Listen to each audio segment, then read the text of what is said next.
మీరు పవన్ కళ్యాణ్ గారు ఎప్పుడు కలిసినా సొంత అన్నదమ్ముల్లా కలిసిపోతారు.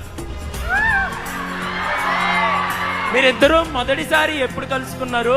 మీ ఇద్దరి మధ్య బాండింగ్ ఎలా ఉంటుంది? పవన్ అన్ని మొదటిసారి కలిసింది ఐ థింక్ 2014 ఎన్నికల పోలింగ్ తర్వాత రిజల్ట్స్ ముందర ఫస్ట్ టైం నేను ఆయన చూస్తాం. దాని ముందర ఎప్పుడు సినిమాల్లో చూసిన వాళ్ళు, ఫస్ట్ టైం రియల్ లైఫ్ లో చూసా. కానీ లాస్టింగ్ ఇంపాక్ట్, మనం ఎంతో మంది కలుస్తాం మన జీవితంలో, కానీ ఒక వ్యక్తి ఒక ఇంప్రెషన్ మన పైన ఉంటుంది. ఒక వ్యక్తిని చూసిన వాళ్ళ ప్రవర్తన వల్ల అదంతా. అది నేను గౌరవ ముఖ్యమంత్రి చంద్రబాబు నాయుడు గారిని రాజమండ్రిలో జ్యుడిషియల్ రిమాండ్ లో పెట్టినప్పుడు ఆ రోజు పవన్ అని వచ్చారు. I think 3rd day 4th day. ఆ రోజు మేము మాట్లాడుకున్న విధానం, గౌరవ ముఖ్యమంత్రి గారు కలిసాం, బయటకు వచ్చాం, మేము మాట్లాడుకున్నాం.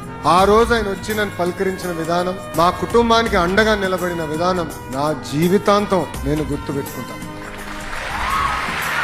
This is my advice to you also. మంచి రోజుల్లో అందరు ఉంటారు, అన్ని బాగా జరుగుతున్న సమయంలో అందరూ ఫోన్ చేస్తారు, అందరు ఇంటికి వస్తారు. కానీ అదే కష్టకాలాలు కుటుంబాన్ని కానీ మనకు వస్తే చాలా తక్కువ మంది మనతో అండగా నిలబడతారు. ఎవరైతే మనతో అండగా నిలబడ్డారో, కష్టకాలాల్లో ఎవరైతే మనకు అండగా నిలబడ్డారో వాళ్ళని జీవితాంతం గుర్తు పెట్టుకోవాల్సిన బాధ్యత ఇక్కడున్న యువత అందరి పైన ఉంది.